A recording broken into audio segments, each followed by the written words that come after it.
महाराष्ट्र की राजनीति में एक बार फिर बड़ा सियासी धमाका। कल तक बीजेपी के साथ कंधे से कंधा मिलाकर खड़े अजीत पवार आज उसी बीजेपी से दूरी बना चुके हैं। सवाल एक ही है, आखिर बीजेपी से क्यों अलग हुए अजीत पवार?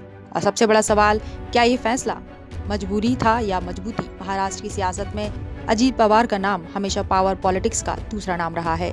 बीजेपी से अलग राह चुन चुके अजीत पवार खुद सार्वजनिक मंच से वजह बता रहे हैं। दरअसल अजीत पवार महाराष्ट्र के उप मुख्यमंत्री हैं, जिनके तीखी टिप्पणी के बाद से ही बीजेपी से दूरी बनाने की चर्चा जोरों पर है।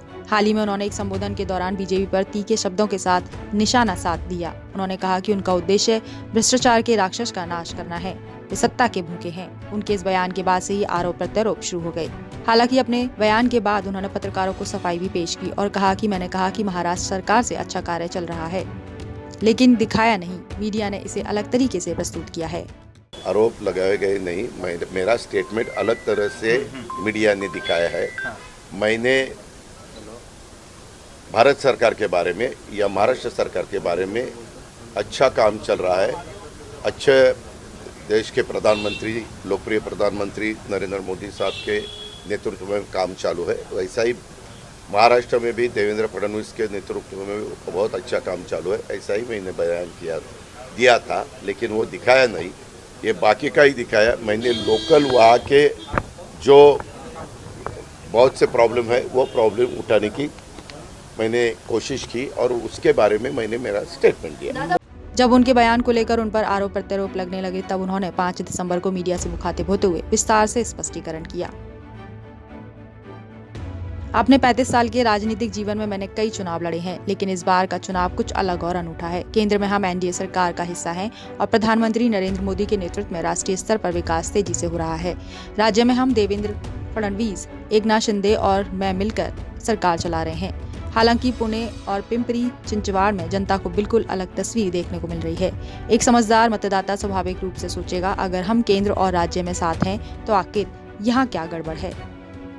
बस इसी स्टेटमेंट के बाद से उन पर ये आरोप लगने लगे कि वह बीजेपी के खिलाफ निशाना साध रहे हैं। उनका मतलब स्थानीय नेताओं से था, जो कि पुणे और पिंपरी चिंचवड़ नगर निगम चुनावों से था। मुंबई में 15 जनवरी को बीएमसी चुनाव होने हैं। ऐसे समय में बयानबाजी करने से बीजेपी और एनसीपी के रिश्तों में खटास पैदा हो गई है। और महाराष्ट्र प्रदेश अध्यक्ष रविंद्र चावड़ और राजस्व मंत्री चंद्रशेखर बावनकुले ने पवार की तीखी टिप्पणियों पर पलटवार करते हुए जवाब भी दे दिया। महाराष्ट्र प्रदेश अध्यक्ष रविंद्र चावड़ का जवाब, अपने गिरेबान में झांको, अगर हमने मुंह खोला तो उन्हें पता है इसका अंजाम क्या होगा। हमें अजीत पवार के साथ गठबंधन पर खेद है। मैंने पार्टी नेताओं को एनसीपी के साथ गठबंधन के खिलाफ चेतावनी दी थी।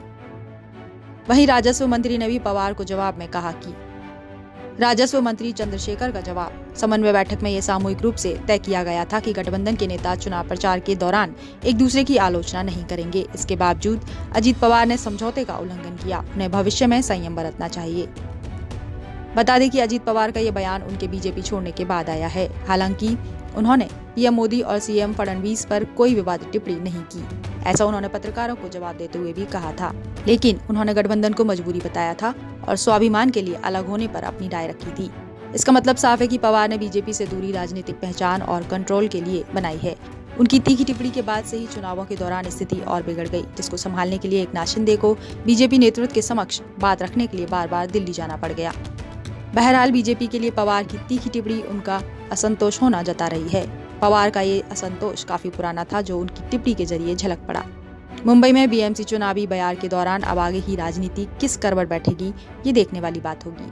Bureau report, Punjab Kesari TV.